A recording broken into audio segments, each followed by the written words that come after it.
Have you ever heard of the Viking who fought his way across continents, amassed a legendary fortune, and then came home to claim a kingdom?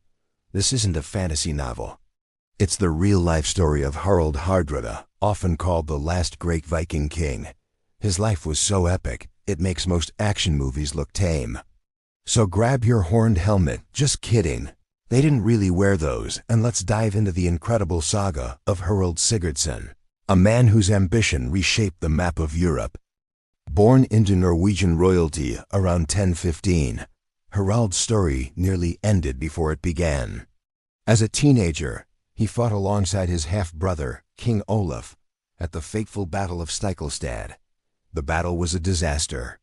Olaf was killed, and Harald, badly wounded, was forced to flee Norway.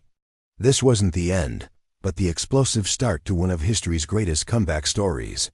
An exiled prince with nothing but his wits and his sword, Harald made his way east into the vast lands of the Kiev and Rus.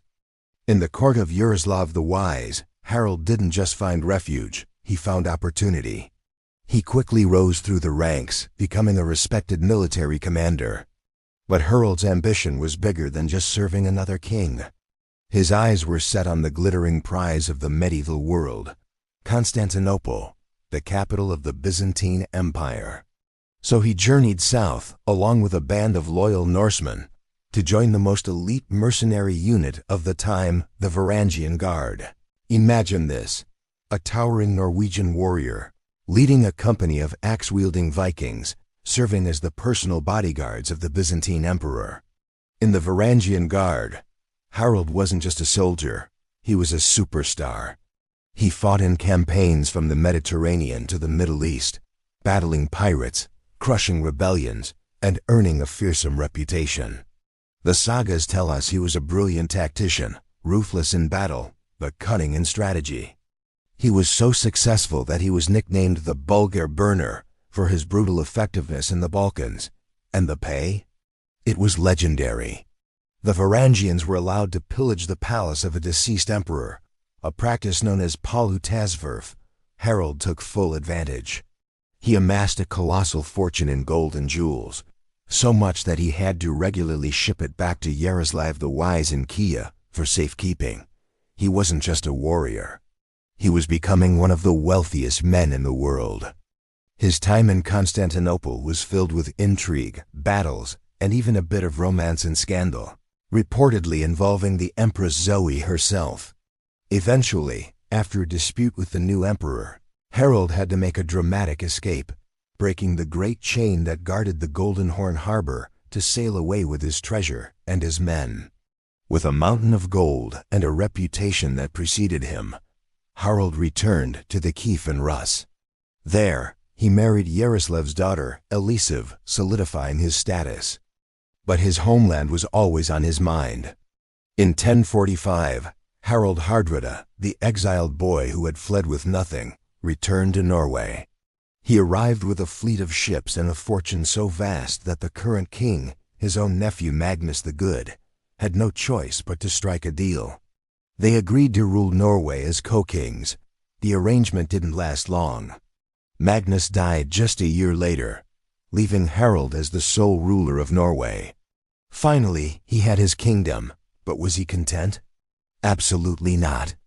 King Harald Hardrada spent the next 2 decades consolidating his power, a period marked by constant warfare. He waged a long and brutal war against Denmark, seeking to reunite the old North Sea Empire of Canute the Great. He was a harsh ruler, earning his nickname Hardrada, which translates to hard ruler or stern counsel. He centralized power, established a new currency, and expanded trade, but his methods were often merciless. He was building a nation, but he was doing it with an iron fist. For nearly 20 years, Harald ruled Norway, a king forged in the fires of battle and intrigue across the known world. But his ultimate ambition still lay unfulfilled. In 1066, a golden opportunity arose. Edward the Confessor, the King of England, died without an heir, throwing the kingdom into a succession crisis. Several claimants emerged, including the English nobleman Harold Godwinson and William, Duke of Normandy. But HaraldHardrada saw his chance to claim the ultimate prize. He believed he had a legitimate claim to the English throne through a previous political agreement. This was his moment to create a vast North Sea empire, linking Norway and England under his rule. So, in the autumn of 1066, at the age of 51, an old man by Viking standards, Harald assembled a massive invasion fleet, reportedly around 300 ships strong.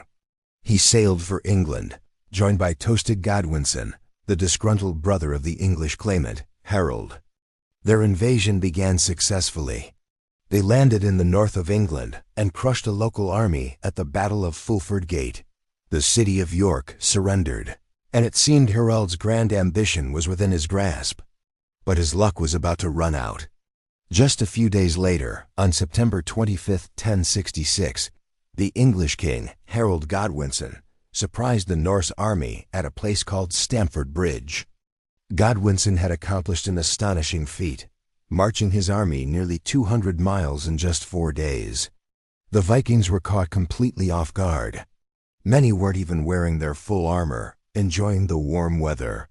What followed was one of the most brutal battles of the era. According to the sagas, HaraldHardrada fought like a man possessed.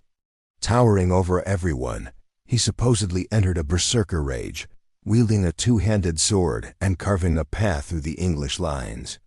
The legend even tells of a single giant Norseman holding the bridge against the entire English army, buying time for his comrades. But it wasn't enough. In the heat of the battle, an arrow struck HaraldHardrada in the throat. The last great Viking king fell. His army was annihilated, and with his death, the Viking Age effectively came to a dramatic and bloody end. Ironically, Harald's invasion had a profound unintended consequence. While Harald Godwinson was in the north defeating the Vikings, William of Normandy landed his own invasion force on the south coast of England, completely unopposed. Godwinson had to force march his exhausted army south again. Less than 3 weeks after Stamford Bridge, the English and Norman armies clashed at the Battle of Hastings. The English, weary from their fight with the Vikings, were defeated. Harald Godwinson was killed, and William the Conqueror became the new King of England, an event that would change the course of English and world history forever. So what is HaraldHardrada's legacy? He was a bridge between two worlds, the old Viking Age of raiders and adventurers, and the new medieval Europe of centralized kingdoms and chivalric knights. He lived a life of almost unbelievable adventure, a true Viking saga made real. From a fugitive prince to a legendary mercenary, to a wealthy king, and finally, a would-be conqueror of England. His death at Stamford Bridge marks a pivotal turning point in history, the final, epic roar of the Viking dragon. His story reminds us that history is often shaped by the towering ambitions of extraordinary individuals. Thanks for joining us on this journey back in time. If you enjoyed this epic tale, be sure to hit that like button and subscribe for more stories from the annals of history. Let us know in the comments which historical figure you'd like to see us cover next. See you in the next video.